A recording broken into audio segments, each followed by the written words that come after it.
అండి అగ్రిమెంట్ పెళ్ళి. అర్జున్ అంజలి కోసం ఫుడ్ని ప్లేట్లో సర్వ్ చేసి ఆమె ముందు పెడతాడు. కానీ ఆమె ఆ ప్లేట్ని చూసినా చూడనట్లు ఉండిపోతుంది. అప్పుడు అర్జున్ తన చేతులతోనే ఆమెకు ఫుడ్ని తినిపించబోతాడు. కానీ ఆమె అలాగే నోరు తెరవకుండా అలాగే అర్జున్ని ఏమాత్రం పట్టించుకోకుండా ఉండిపోతుంది. అంజలి అలా ఏం పట్టించుకోకుండా ఉండిపోవడం చూసిన అర్జున్కి తన సహనాన్ని తాను కోల్పోయినట్లు అవుతుంది.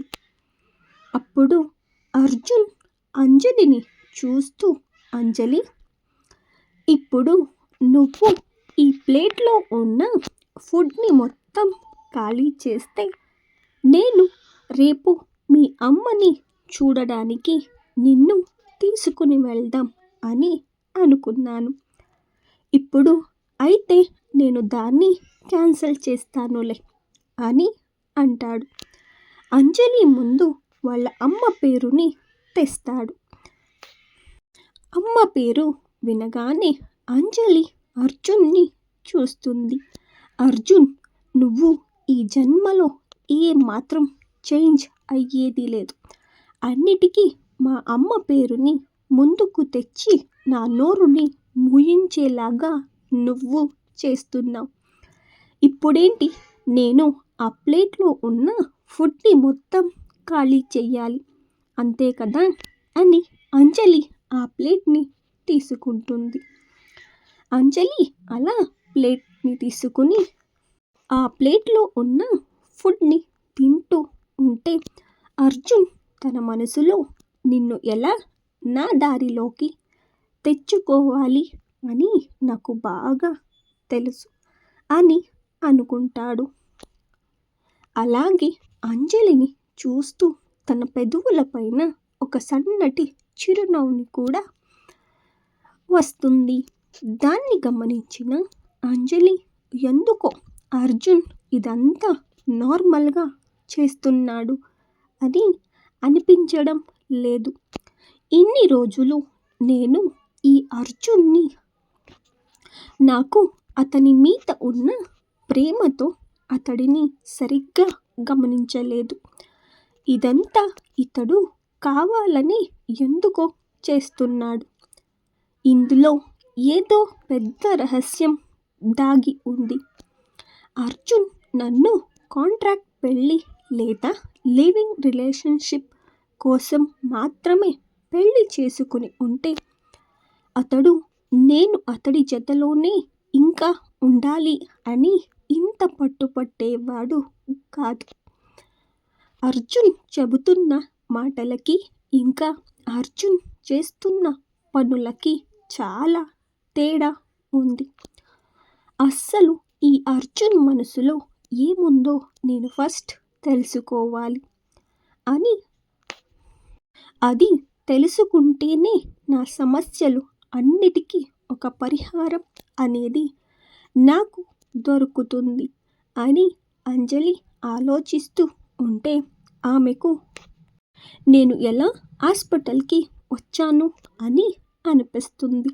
అప్పుడు తన కళ్ళ ముందు ఉన్న అర్జున్ని నేను ఎలా హాస్పిటల్కి వచ్చాను, నన్ను ఎవ్వరు ఇక్కడికి తీసుకొచ్చారు అని అర్జున్ని నేరుగా అడుగుతుంది అంజలి.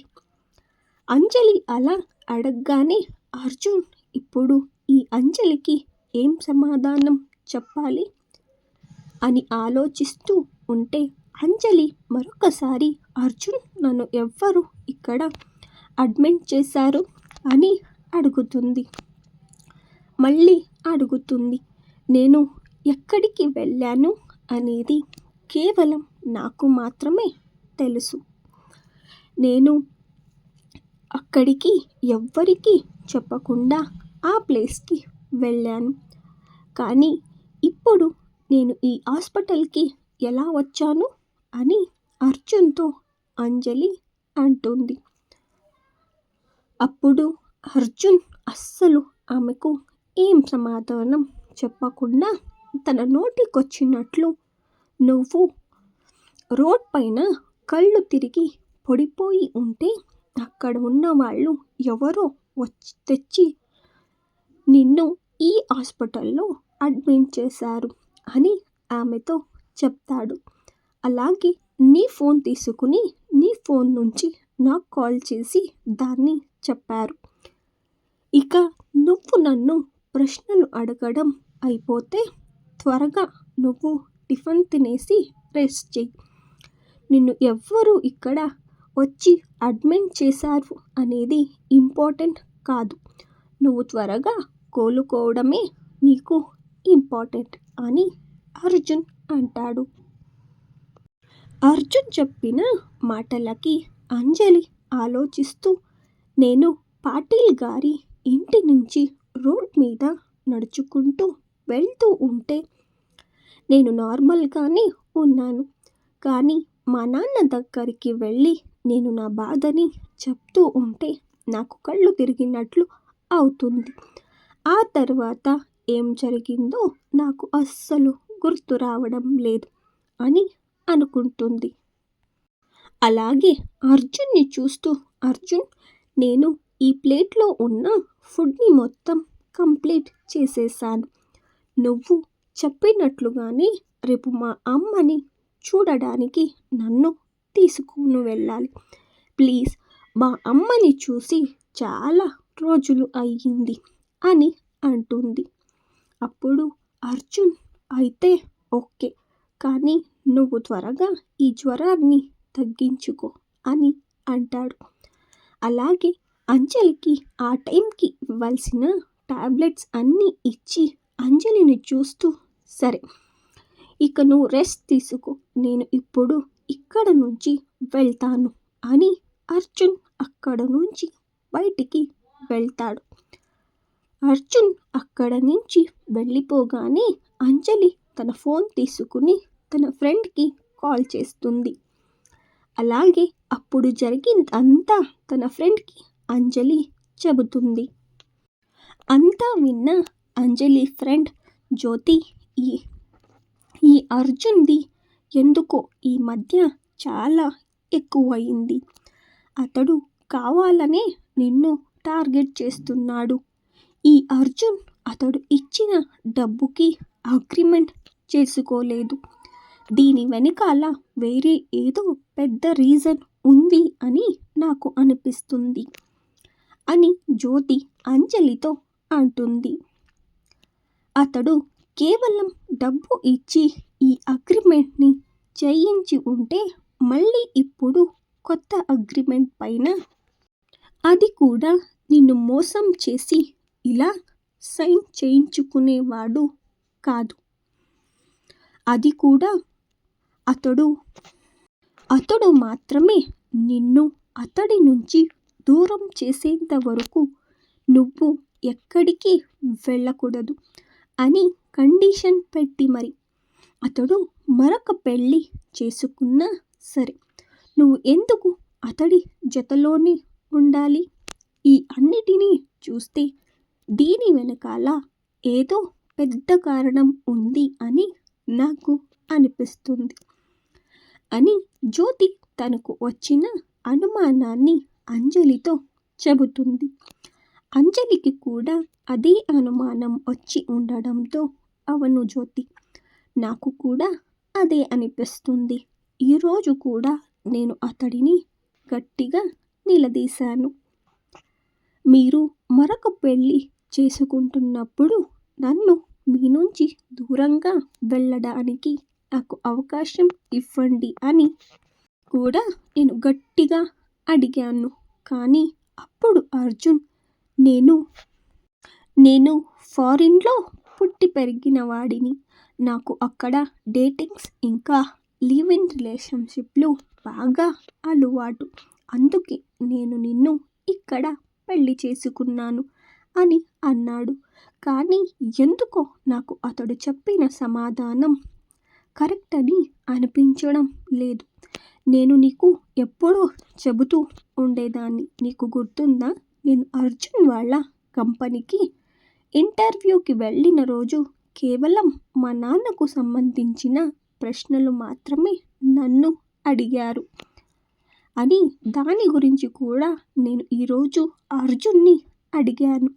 కానీ అర్జున్ నన్ను నీ బ్యూటీని చూసి నిన్ను నేను నా పిఏగా సెలెక్ట్ చేశాను అని ఏదో సమాధానం చెప్పాడు. అలాగే నీ క్వాలిఫికేషన్స్ కూడా చూసి నేను నిన్ను ఈ జాబ్కి సెలెక్ట్ చేశాను అని అన్నాడు. కానీ ఈ సమాధానాన్ని నేను అస్సలు నమ్మలేకపోతున్నాను. అర్జున్ ఆఫీస్ వర్క్లో ఎంత స్ట్రిక్ట్గా ఉంటాడో నాకు బాగా తెలుసు. ఇంకా ఆఫీస్లో ఎంప్లాయీస్ని సెలెక్ట్ చేసే విషయంలో కూడా ఎంత స్ట్రిక్ట్గా ఉంటాడో నాకు బాగా తెలుసు. ఇంకా ఆ ఆఫీస్లో జరిగే ఇంటర్వ్యూస్ని కూడా నేను బాగా చూశాను. చాలా స్ట్రిక్ట్గా ఉంటాయి కూడా. నేను నా కళ్ళతోనే చూశాను. కానీ నేను అర్జున్ని అడిగితే ఇలా సమాధానం నాకు చెప్పాడు. కానీ ఈ సమాధానాన్ని నేను అస్సలు నమ్మాలా లేదా నాకు అస్సలు ఏమీ అర్థం కావడం లేదు అని అంజలి తన ఫ్రెండ్ జ్యోతితో అంటుంది. అప్పుడు జ్యోతి నాకు అనిపించిన వరకు అస్సలు ఏదో కారణం ఉంది. ఆ కారణాన్ని నువ్వు తెలుసుకుంటేనే నువ్వు ఎప్పటికైనా అర్జున్ నుంచి దూరంగా వెళ్ళగలవు. లేకపోతే నువ్వు ఎప్పటికీ ఆ అర్జున్ నుంచి దూరంగా ఎక్కడికి వెళ్ళలేవు. నువ్వు ఫస్ట్ ఆ అర్జున్ గురించి పూర్తిగా కనుక్కో. నువ్వు పూర్తిగా అర్జున్ గురించి తెలుసుకున్న తర్వాతే ఏదైనా చెయ్యగలవు అని అంటుంది జ్యోతి.